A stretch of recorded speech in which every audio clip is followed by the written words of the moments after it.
Her music echoes in cathedrals 1,000 years after her death. Her books on theology, medicine, natural science, and the cosmos fill library shelves in languages she never spoke. Her letters to popes and emperors are studied by historians. Her visions, recorded in illuminated manuscripts, are analyzed by theologians and mystics alike. Her face appears on stained glass windows, postage stamps, and the covers of academic journals. She preached to crowds when women were forbidden to speak in public. She challenged emperors when women were expected to obey in silence. She composed 77 pieces of sacred music when most women could not read. She wrote 3 major theological works, 2 books on medicine and natural history, invented language, and hundreds of letters that shaped the politics and spirituality of 12th century Europe. She was a Benedictine abbess, a mystic, a prophet, a healer, a composer, and a scholar. Her name was Hildegard von Bingen, and she should not have existed. In the Middle Ages, women did not write theology. They did not preach. They did not advise kings or rebuke bishops. They did not create art that would endure for centuries.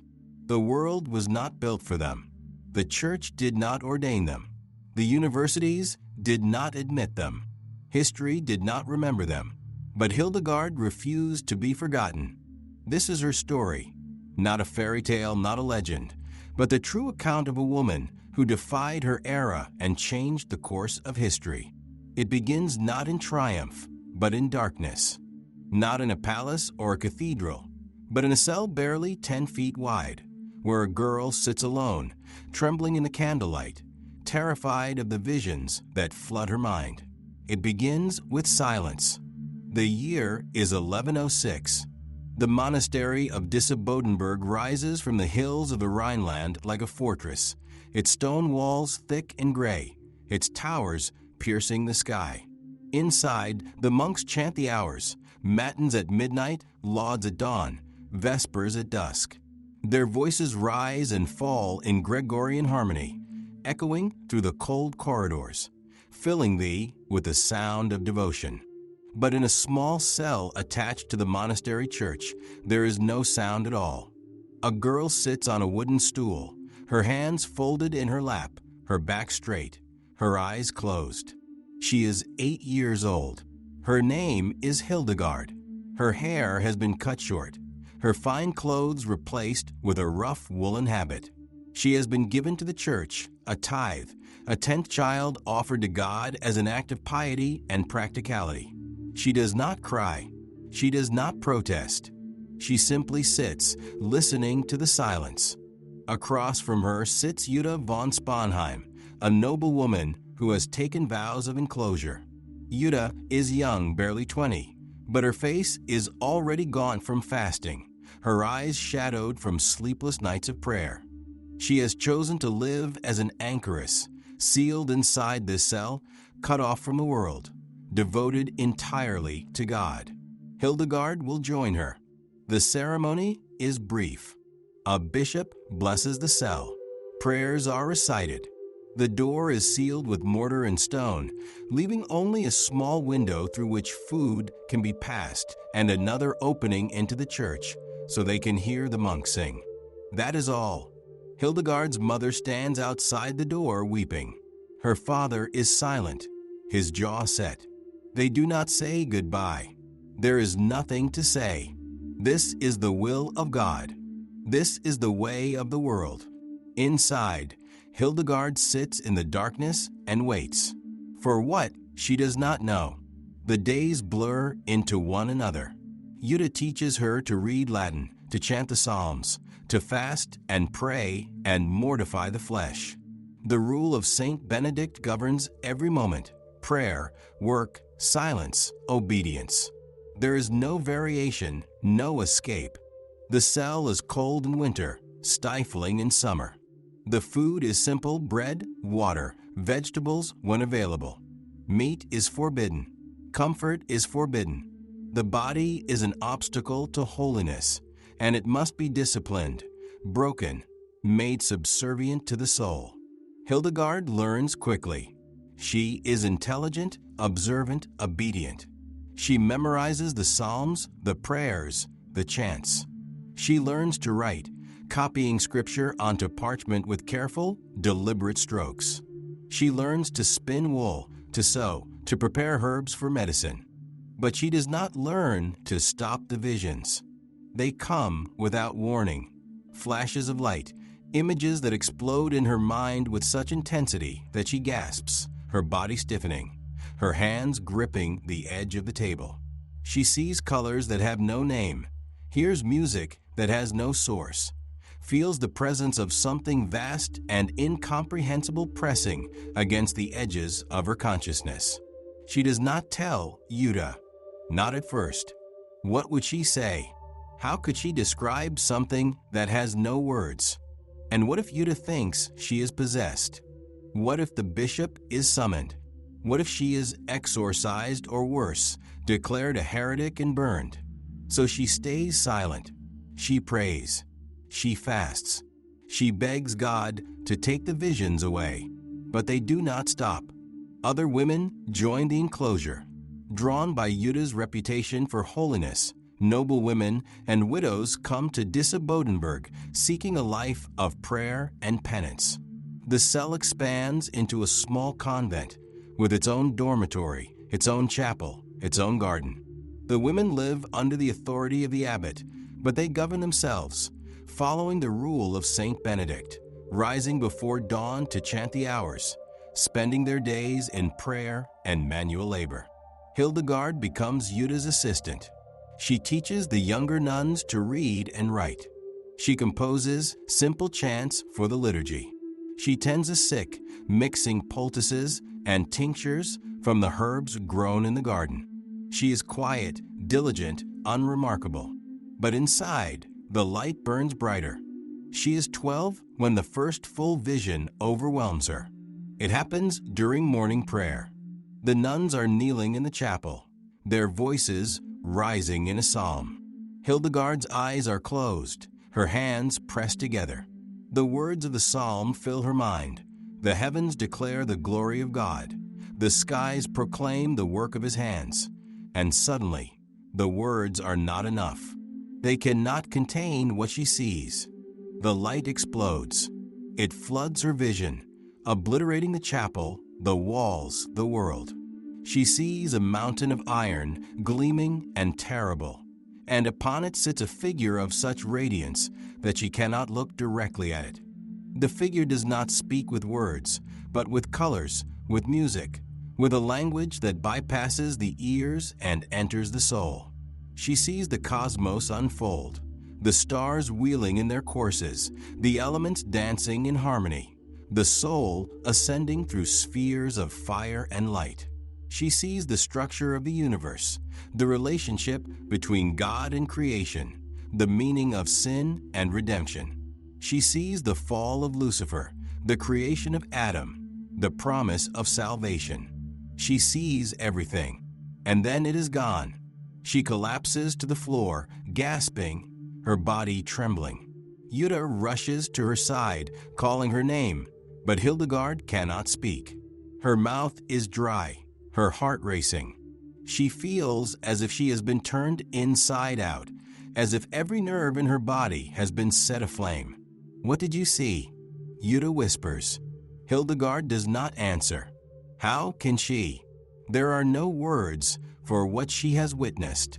Jutta helps her to her feet, leads her back to her cell, lays her on the bed. Hildegard lies there for hours, staring at the ceiling, her mind reeling. She is terrified, not of the vision itself, but of what it means. Was I chosen or cursed?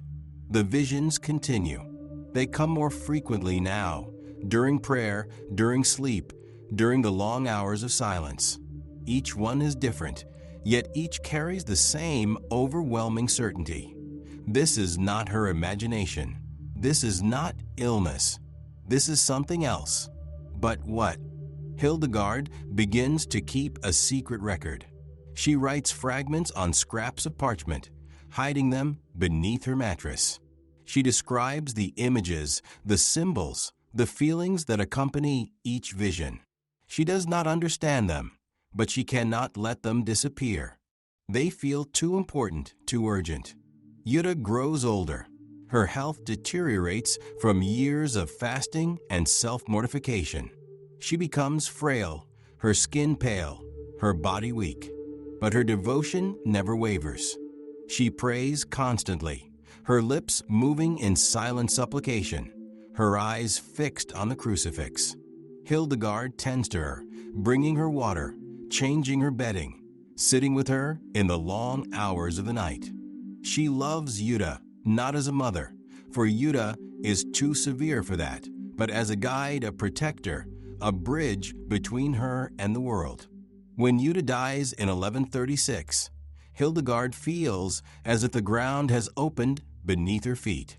The nuns gather in the chapel, their faces pale, their voices hushed. Yuta's body lies on a wooden bier, her hands folded over her chest, her face serene. She has lived a life of perfect devotion, perfect suffering. She will be remembered as a saint. But who will lead the convent now? The nuns look to Hildegard. She is the eldest, the most experienced. She knows the rule by heart. She has been Yuta's companion for 30 years. Hildegard does not want the responsibility. She is 38 years old, and she has spent her entire life in obedience.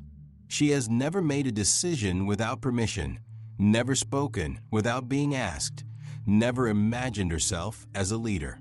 But the nuns insist. They vote unanimously. Hildegard accepts. And everything changes.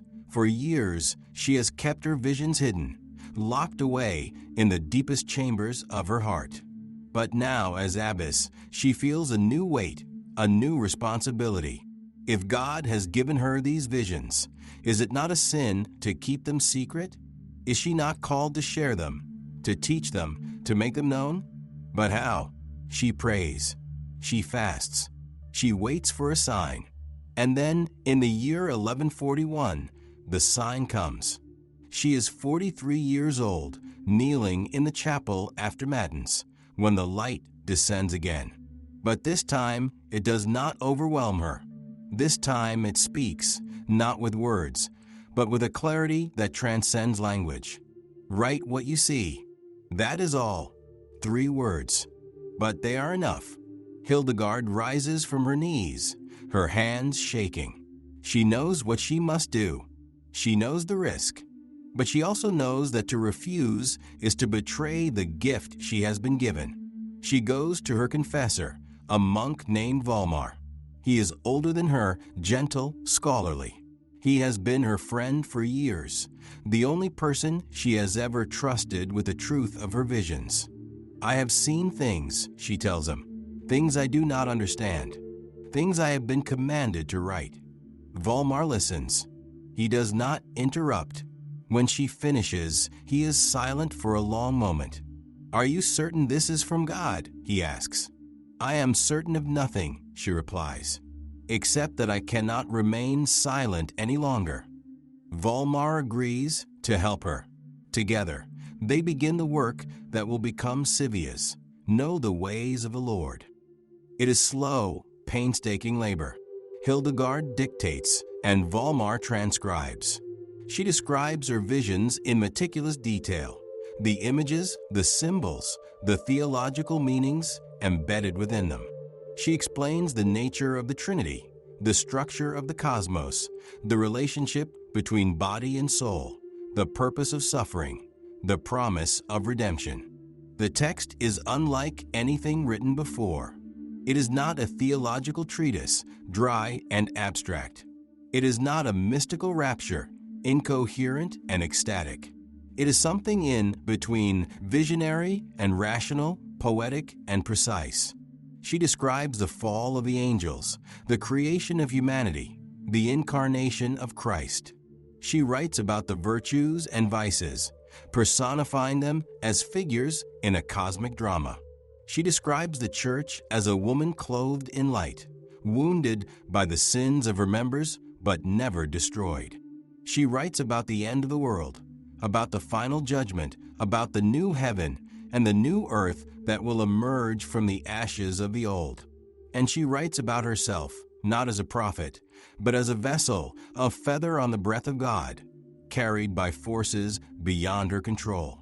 But the work is also dangerous. A woman claiming direct revelation from God? A woman teaching theology?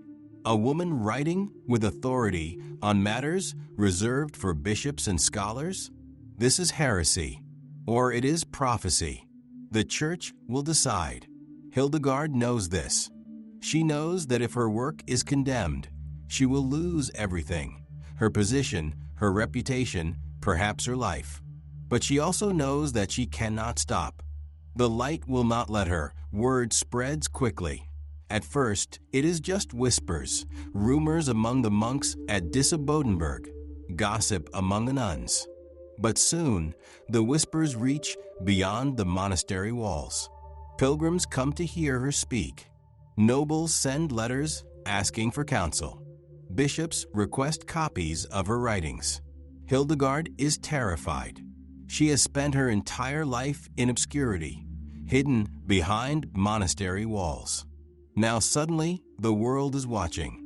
She writes to Bernard of Clairvaux, the most influential monk in Europe, a man whose word carries more weight than kings. She begs for his guidance, his approval, his protection. "I am a poor creature," she writes, "unlearned and weak. But God has shown me things I cannot ignore. Tell me, am I deceived, or am I called?" Bernard's reply is cautious but encouraging. He has heard of her visions. He believes they may be genuine. He advises her to continue her work, but to remain humble, to submit to the authority of the Church. It is not a ringing endorsement, but it is enough. In 1147, Pope Eugenius III travels to try her for a synod. Bernard of Clairvaux is with him. They have heard of Hildegard, and they are curious. A delegation is sent to Disibodenberg to investigate. Hildegard is summoned. She stands before the papal legates, her hands folded, her eyes downcast. She is dressed in the simple black habit of a Benedictine nun, her face lined with age and illness. She does not look like a prophet. She looks like what she is, a middle-aged woman who has spent her life in prayer and obedience. The legates question her. They ask about her visions, her writings, her claims. They probe for inconsistencies, for signs of pride or delusion. Hildegard answers carefully, humbly, but without apology. "I do not seek glory," she says. "I do not claim wisdom. I am only a vessel. What I have written comes not from me, but through me." The legates are impressed. They take portions of Scivias back to the Pope. Eugenius reads them aloud to the assembled bishops at the synod. The room is silent. When he finishes, he speaks. This is the work of the Holy Spirit. With those words, Hildegard is vindicated. She is not a heretic. She is a prophet. The news spreads like wildfire. Letters pour in from across Europe, from abbots and abbesses, from kings and queens, from scholars and mystics. Everyone wants to know, who is this woman? What has she seen? Hildegard does not seek the attention, but she does not shy away from it either. If God has given her a voice, she will use it. She begins to assert her independence. For years, the convent at Disibodenberg has lived under the authority of the abbot and the monks. The nuns are tolerated, but not valued. They receive the worst food, the coldest rooms, the least attention. Hildegard chafes under this arrangement. Her convent is growing. More women are joining, drawn by her reputation. And they need more space, more resources, more autonomy. She proposes a radical solution: to leave Disibodenberg and establish a new convent at Rupertsberg, a few miles away. The abbot is furious. Hildegard and her nuns bring prestige and donations to Disibodenberg. To lose them would be a financial and spiritual disaster. He refuses permission. Hildegard does not back down. She writes to the archbishop, to the pope, to anyone who will listen. She argues that God has commanded her to move, that the visions have shown her the site where the new convent must be built. The abbot accuses her of pride, of disobedience, of abandoning her vows. Hildegard responds with a vision. She falls ill, so ill that she cannot move, cannot speak, cannot leave her bed. The nuns are terrified. The abbot is alarmed. Is this divine punishment or divine confirmation?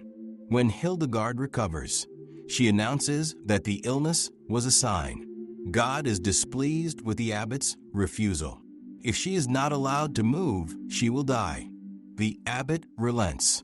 In 1150, Hildegard and 18 nuns leave Disibodenberg and travel to Rupertsberg. The site is barren, no buildings, no walls, just open land overlooking the Rhine River. But Hildegard sees it as a blank canvas, a place where she can build something new. Over the next few years, she oversees the construction of the convent, designing the layout, managing the finances, negotiating with craftsmen and laborers. It is exhausting work, but she thrives on it. For the first time in her life, she is free to make decisions, free to create, free to lead. The convent at Rupertsberg becomes a center of learning and spirituality. Hildegard establishes a scriptorium where manuscripts are copied and illuminated. She creates a school where young women are taught to read and write. She composes music, chants that soar and swoop, leaping across octaves, bending the rules of Gregorian melody. Her music is unlike anything heard before. It is ecstatic, otherworldly, as if the melodies themselves are visions made audible. She calls her collection Symphonia Armoni Celestium Revelationum, Symphony of the Harmony of Celestial Revelations. It contains 77 songs, each one a prayer, a meditation, a glimpse into the divine. When her music echoes through the stone vaults of the chapel, listeners weep. They do not understand why. They only know that something has touched them, something beyond words, beyond reason. Hildegard also begins to preach. In the 12th century, women do not preach. They do not teach publicly. They do not travel from town to town, addressing crowds of men and women, clergy and laity. But Hildegard does. She travels across the Rhineland, from monastery to monastery, cathedral to cathedral. She speaks with a voice that is both gentle and unyielding, both humble and authoritative. She does not shout. She does not theatricalize. She simply speaks the truth as she has seen it, and people listen. She preaches against corruption in the church, against bishops who live in luxury while their flocks starve, against priests who sell sacraments for gold, against monks who have forgotten their vows. She does not spare the powerful. She writes to emperors and popes, warning them of divine judgment, calling them to repentance. You who sit on thrones, she writes to Frederick Barbarossa, the Holy Roman Emperor, remember that you are dust. Your crown is borrowed. Your power is temporary. God alone is eternal. It is a dangerous message. Barbarossa is the most powerful man in Europe, a warrior king who has crushed rebellions and humbled popes. But Hildegard does not fear him. She writes to him again and again, rebuking him for his conflicts with the papacy, warning him that his soul is in peril. Barbarossa does not punish her. Perhaps he respects her. Perhaps he fears her. Or perhaps he simply does not know what to do with a woman who refuses to be silenced. Hildegard also writes on medicine and natural science. She composes two major works, Physica and Causi et Curi, cataloging hundreds of plants, animals, and minerals, describing their properties and uses. She writes about the human body, about the balance of humors, about the connection between physical health and spiritual well-being. Her observations are not always scientifically accurate. How could they be? in an age before microscopes and anatomy. But they are thoughtful, detailed, deeply curious. She describes the medicinal properties of lavender and fennel, the dangers of certain mushrooms, the best treatments for fever and infection. She writes about the soul, about the nature of evil, about the structure of the universe. She describes the cosmos as a series of concentric spheres, each one vibrating with divine music, each one reflecting the glory of God. She writes about the elements, earth, water, air, fire, and how they interact to create the physical world. She even invents a language, lingua ignota, the unknown language, a mystical alphabet and vocabulary known only to her and her nuns. Scholars still debate its purpose. Was it a secret code? A spiritual exercise? A glimpse into the language of angels? Hildegard never explains. She simply creates, writes, composes, teaches. She is a theologian, a composer, a scientist, a preacher, a mystic. She is everything a medieval woman is not supposed to be, and she does not apologize. But the world does not forgive easily. In 1178, a young nobleman dies and is buried in the cemetery of the convent at Rupertsberg. He had been excommunicated years earlier for some forgotten sin, but before his death, he confessed and received the sacraments. Hildegard believes he died in a state of grace. She allows him to be buried in consecrated ground. The Church disagrees. The prelates of Mainz demand that the body be exhumed and removed. An excommunicated man, they argue, has no place in holy soil, regardless of his deathbed confession. Hildegard refuses. He repented, she says. He was absolved. To desecrate his grave now would be a sin against mercy. The prelates are furious. They place the convent under interdict, a punishment that forbids the celebration of Mass, the singing of the liturgy, the reception of the sacraments. The chapel falls silent. The nuns are forbidden to sing. For Hildegard, this is the cruelest blow. Music is her prayer, her connection to the divine. To be silenced is to be severed from God. But she does not yield. She writes to the Archbishop of Mainz, a letter that is part plea, part rebuke, part prophecy. It is one of the most powerful documents she ever composed. Music, she writes, is the echo of the glory of heaven. When we sing, we join our voices to the angels. To silence the voice of praise is to deny the very purpose of creation. You have turned the house of God into a tomb. But know this, the music of heaven cannot be stopped by the decrees of men. It will rise again, louder and more beautiful than before. She argues that the interdict is unjust, that the young man was reconciled to the church before his death, that to punish the living for showing mercy to the dead is a perversion of Christian charity. For months, the interdict remains. The convent endures in silence. Hildegard grows frail, her body weakened by age and illness. She is 80 years old, and she has spent her entire life fighting. She is tired, but her spirit does not break. Finally, the Archbishop relents. The interdict is lifted. The chapel fills with song once more. Hildegard has won, but the victory is bittersweet. She knows now more than ever that the world is not ready for her, that it may never be. But she also knows that she cannot stop. She is 81 years old when the final vision comes. It is September 17th, 1179. The leaves are turning gold and red, the air crisp with the promise of winter. Hildegard lies in her cell, her body failing, her breath shallow. Her sisters gather around her, praying, weeping, waiting. She has lived a long life, longer than most in her era. She has written thousands of pages, composed dozens of songs, preached in cities across Europe, corresponded with popes and emperors. She has built a convent, trained a generation of nuns, challenged the most powerful men of her age. She has done everything she was called to do, and now it is time to rest. She closes her eyes, and the light returns. It is not violent this time.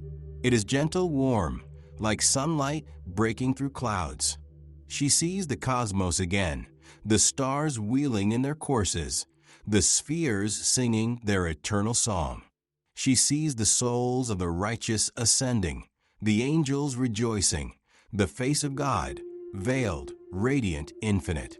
She hears a voice, or perhaps it is her own voice, or perhaps it is the voice of all creation speaking in unison. You have been faithful. Now rest. She opens her eyes one last time. Her sisters are there, their faces blurred, their voices distant. She smiles, and then she is gone. The nuns report that at the moment of her death, 2 streams of light appeared in the sky, crossing over her cell, forming a perfect arch. Whether it is true or legend, no one can say, but the story endures. Hildegard von Bingen is buried in the chapel at Rupertsberg. Her grave becomes a place of pilgrimage. Her writings are copied and preserved. Her music is sung in monasteries across Europe. But then, slowly, she is forgotten. The centuries pass. The Reformation shatters the unity of the Church. Wars ravage the Rhineland. The convent at Rupertsberg is destroyed by Swedish troops during the 30 Years' War. Monasteries are dissolved, libraries burned, manuscripts lost. Hildegard's name fades into obscurity, remembered only by a few scholars, if at all. For 800 years, she sleeps. And then, in the 20th century, she wakes. It begins quietly. Musicologists rediscover her compositions in dusty archives. They are astonished by what they find. Music unlike anything else from the medieval period. Melodies that seem to transcend their era. Recordings are made. Concerts are performed. Her music finds a new audience. Theologians re-examine her writings. Feminists reclaim her as a symbol of resistance, a woman who refused to be silenced. Scientists study her medical texts, marveling at her observations and insights. Artists are inspired by her visions, creating paintings, sculptures, films based on her life and work. Her face appears on stained glass windows, on postage stamps, on book covers. In 2012, Pope Benedict XVI declares her a Doctor of the Church, one of only 4 women to receive that honor, a recognition that her theological writings are authoritative and enduring. Hildegard von Bingen, the girl who was sealed in a cell at age 8, who saw visions no one believed, who dared to speak when the world demanded silence. She is remembered, not as a curiosity, not as an exception, but as a voice that transcends time. Her music is performed in concert halls and cathedrals, streamed on digital platforms, studied in universities. Her writings are translated into dozens of languages. Her story is told and retold, inspiring new generations to question, to create, to resist. She has become more than a historical figure. She has become a symbol of courage, of creativity, of the refusal to be erased. The candle flickers. Its flame dances in the darkness, casting shadows that stretch and fade. Outside, the wind howls. Inside, there is only silence. But it is not the silence of emptiness. It is the silence of listening. Somewhere in a monastery chapel, a choir sings one of Hildegard's chants. The melody rises, soaring toward the vaulted ceiling, filling the space with sound and light. The singers do not know her story. They do not know about the visions, the struggles, the battles she fought. They only know that the music is beautiful, that it touches something deep within them, that it feels like a prayer. Somewhere, a scholar opens a manuscript, tracing the Latin words with careful fingers, marveling at the mind that conceived them. The text is dense, complex, layered with meaning. It will take years to fully understand, but already the scholar can see the brilliance, the originality, the courage it took to write these words. Somewhere, a woman reads Hildegard's story and thinks, if she could do it, perhaps I can too. Perhaps I can speak when I am told to be silent. Perhaps I can create when I am told to conform. Perhaps I can resist when I am told to obey. Perhaps I can be more than the world expects. The world tried to silence her, but the echo of her voice became the song of the centuries. And it will never stop singing.